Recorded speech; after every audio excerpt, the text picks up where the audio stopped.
presented by Zarasi Koshish. Good morning students. आज हम class 6 की हिंदी में संकलित पाठ ऐसे ऐसे विष्णु प्रभाकर का लिखा हुआ है, इस पाठ का सार पढ़ रहे हैं। तो यह पाठ एक ऐसे बच्चे पर आधारित है जो स्कूल में जाकर अपना कार्य भी पूरा नहीं करता, और जब उसे स्कूल का कहा जाता है तो वह पेट दर्द का बहाना बनाता है। बहुत ही एक अच्छा पाठ है। पहले पाठ परिचय पढ़ते हैं। प्रस्तुत एकांकी विष्णु प्रभाकर जी की एक रचना है।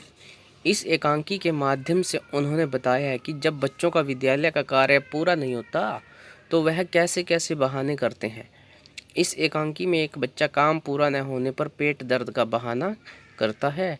डॉक्टर, वैद्य सभी उसको देखने आते हैं, अपनी अपनी राय बताकर चले जाते हैं, और अंत में अध्यापक आकर उसकी बीमारी को पकड़ता है। तो एकांकी के मुख्य पात्रों में कौन है? ऐसे ऐसे एक एकांकी है। इस एकांकी के मुख्य पात्र हैं मोहन एक विद्यार्थी है, दीनानाथ एक पड़ोसी है, मोहन की माँ, मोहन के पिता, मास्टर जी, वैद्य और एक डॉक्टर,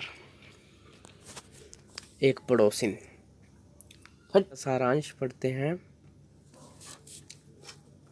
इस एकांकी में मोहन एक विद्यार्थी है जो तीसरी कक्षा में पढ़ता है। उसकी उम्र लगभग 9 साल है। उसके पेट में दर्द है। माता पिता के पूछने पर वह बस यही कहता है कि ऐसे ऐसे हो रहा है। उसके पेट में ऐसे ऐसे क्यों हो रहा है यह किसी को समझ नहीं आता। उसकी माँ उसे सेंक लेने को कहती है तथा डॉक्टर को बुलाती है। पड़ोस के दीनानाथ जी भी उसे देखने आते हैं और मोहन की पेट की जांच कर बताते हैं कि वात का प्रकोप है, इसलिए पेट में दर्द है। एक पुड़िया देते हैं और आधे आधे घंटे बाद गर्म पानी से देने को कहते हैं। वैद्य जी ने बताया कि 2-3 दस्त होंगे और सब ठीक हो जाएगा। कुछ देर में डॉक्टर भी मोहन के इलाज के लिए आता है। वह उसके चेहरे को देखकर कहते हैं कि इसे काफ़ी दर्द हो रहा है। डॉक्टर साहब जी मोहन के पेट में कब्ज ही बताते हैं। वह कहते हैं कि मैं अभी दवाई भिजवाता हूँ, एक खुराक पीने के बाद तबीयत सुधर जाएगी। वह कहते हैं कि कभी कभी पेट में हवा रुक जाती है, वह फंदा डाल लेती है, इसलिए दर्द होता है। मोहन के पिता डॉक्टर साहब को 10 रुपए देते हैं। तभी पड़ोसन भी मोहन को देखने आती है। वह भी चिंतित है। पड़ोसिन कहती है कि लगता है कोई नई बीमारी है। माँ कहती है कि इसने तो कुछ भी नहीं खाया। मास्टर जी को भी पता चलता है कि मोहन के पेट में ऐसे ऐसे हो रहा है। वह भी मोहन के घर आ पहुंचते हैं। मोहन के पास आकर उससे कहते हैं चेहरा उतरा हुआ है। वे कहते हैं दादा, कल तो स्कूल जाना है, तुम्हारे बिना कक्षा में रौनक नहीं रहेगी। वे बताते हैं कि मोहन की दवा वैद्य और डॉक्टर के पास नहीं है। वह मोहन से कहते हैं कि बेशक कल विद्यालय मत आना, पर विद्यालय का काम पूरा कर लिया है ना। मोहन बताता है कि उसके कुछ सवाल रह गए हैं। मास्टर जी समझ गए कि दर्द का बहाना यही बात है, यह ऐसे ऐसे काम न करने का डर है। मोहन मुंह छिपा लेता है।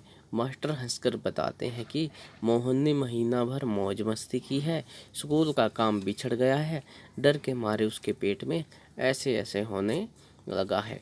मास्टर जी उससे कहते हैं कि तुम्हें 2 दिन की छुट्टी मिलेगी, उसमें काम पूरा कर लो और तुम्हारा ऐसे ऐसे दूर हो जाएगा।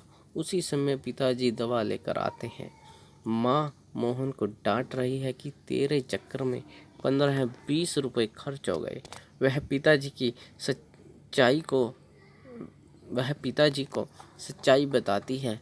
पिताजी चौंक पड़ते हैं। दवा की शीशी हाथ से छूटकर गिर जाती है।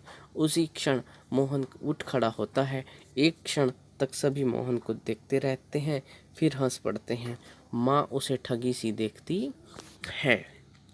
तो यह एक हास्य प्रधान लेख है। कल हम नेक्स्ट वीडियो में इसी पाठ के प्रश्न उत्तर करेंगे।